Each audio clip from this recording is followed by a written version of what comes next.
Hey, good morning. This is a foreigner in the Philippines. Welcome. One of the constant questions that come up, and you can see it advertised on Facebook, and that is about healthcare in the Philippines. Well, healthcare. So I'm guessing, as per the title of this video, is it good enough for a foreigner? We have had occasion to go down and see the healthcare in action. Now, is it good enough? Is it good enough for a foreigner? One of the questions that this begs is, how good was it where you live? Now, when I was in America, when I was in the UK, of course, you don't have any problems there. You know, a friend of mine was only 35 and he felt he was having a heart attack, went into hospital. This is a musician friend of mine, 35 or 36 years old, a drinker and a smoker and an abuser of the only body that he's going to have this lifetime. Felt a heart attack come on, went into ER, said to the nurse, I think I'm having a heart attack, and she said, how old are you? And he says 36. So she said, oh, that's nonsense. He said, it's happening. And then she took it seriously. Luckily for him, there was, believe it or not, a heart transplant team was standing by waiting for a donor that apparently had been delayed. They whipped him in straight onto the table and they did a bypass on him and into a ward. Now that didn't cost him a single penny, okay? And it was excellent care, despite whatever Americans may think about the healthcare in, say, the UK.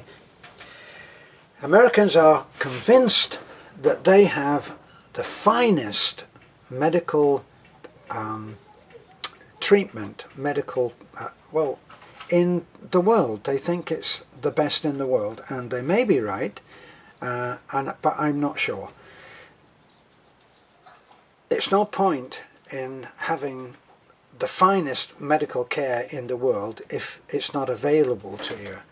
No point in, I mean, there are Maseratis, there are Ferraris, there are Porsches, there are Rolls Royces, and they're the finest automobiles that man has ever made. They're not available to me. Okay? So, what do they matter? It doesn't matter how good they are. They're not available to me. Now, my view is, what is the point of having anything that is the finest in the world if it's not available to you? Get on to what is available to you in the Philippines. If it's an ordinary hospital such as we've had Michael in over the last few days, well, do they have everything? No, they don't. And if you needed extra help, you would have to go to another hospital, and that would be a fact.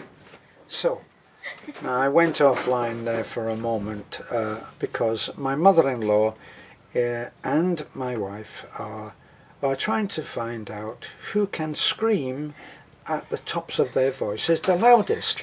I think my mother-in-law won, but my wife was a close second. Well, there's only two of them, isn't there? So, back to what we're talking about.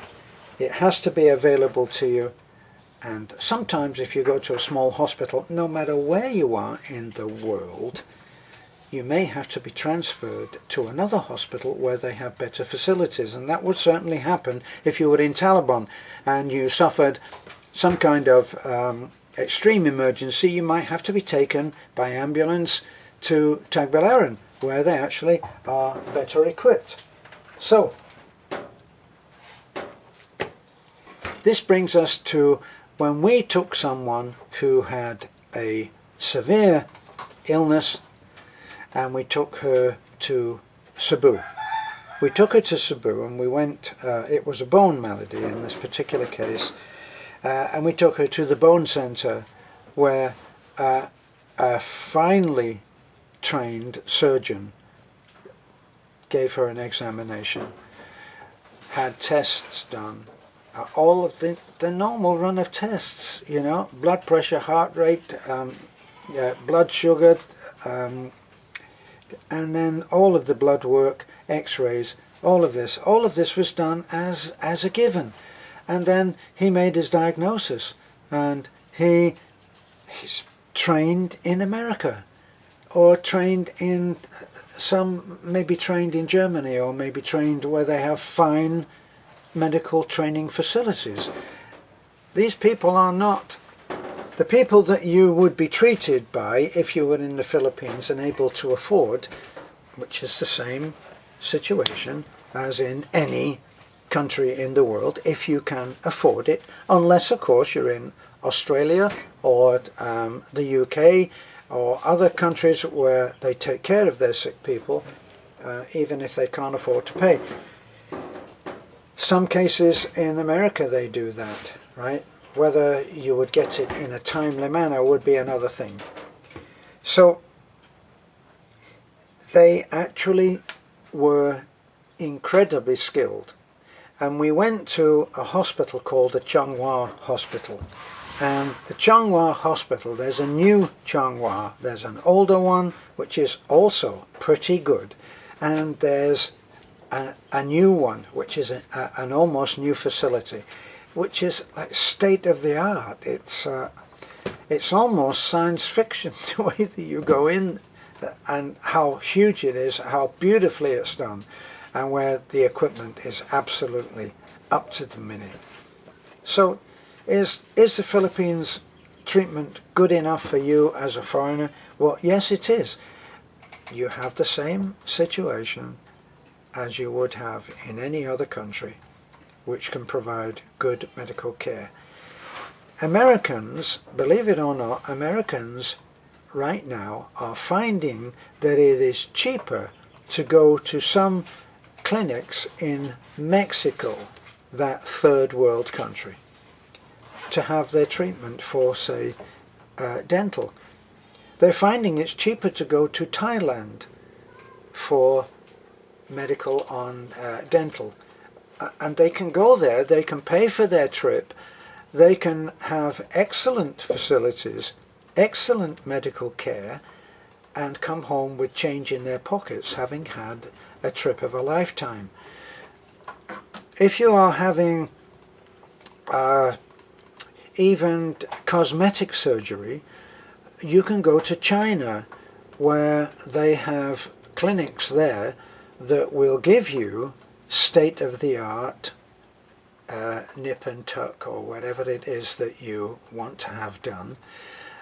And as I say, you can pay for the trip, have a wonderful trip, come home with change in your pocket, as opposed to having it done, say, in Naples in Florida, where they'll do it and they'll charge a great deal of money.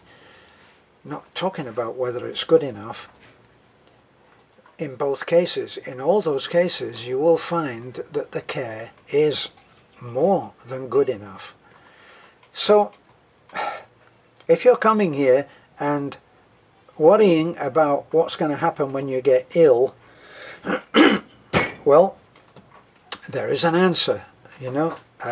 My answer is don't worry about something that's never going to happen, or may never happen, or even if it does, what the heck, nobody ever makes it out of here alive, you know that, don't you? We all die trying. So, there are insurances that are available to an expat. They compare, as far as I know, they compare very favorably with anything that you get in the States or in any other country. They compare very favorably. And if you are paying anything like the same in pesos as you were in dollars in the States, you will be entitled to immediate, fast, excellent care. if I was going to be treated anywhere and I was going to the Chung Hua Hospital, I would be very, very happy. And I think I'd be treated really well. In our own case now, with Michael, we're trying to get Michael through his crisis of health. And he's in a very humble hospital.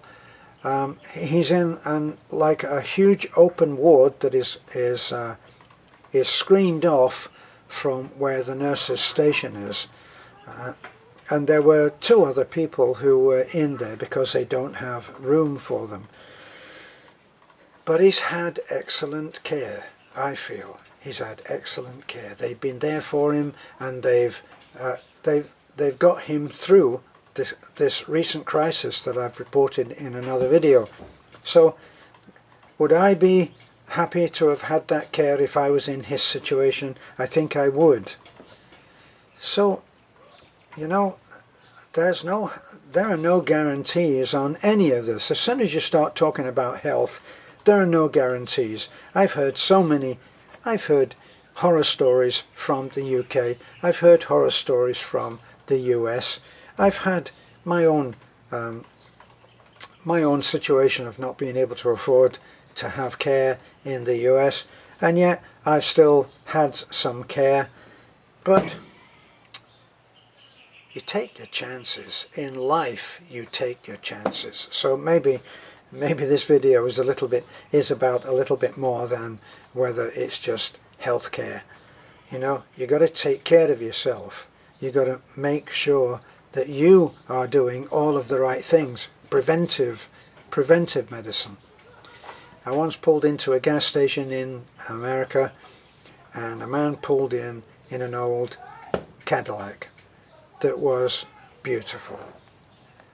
And I was interested in cars. I walked over him. I said, "Wow, this is in tremendous shape, and have to say it looks original." And he said, "Yes." And the secret is preventive servicing. I don't wait until things go wrong. I keep things in good shape. So,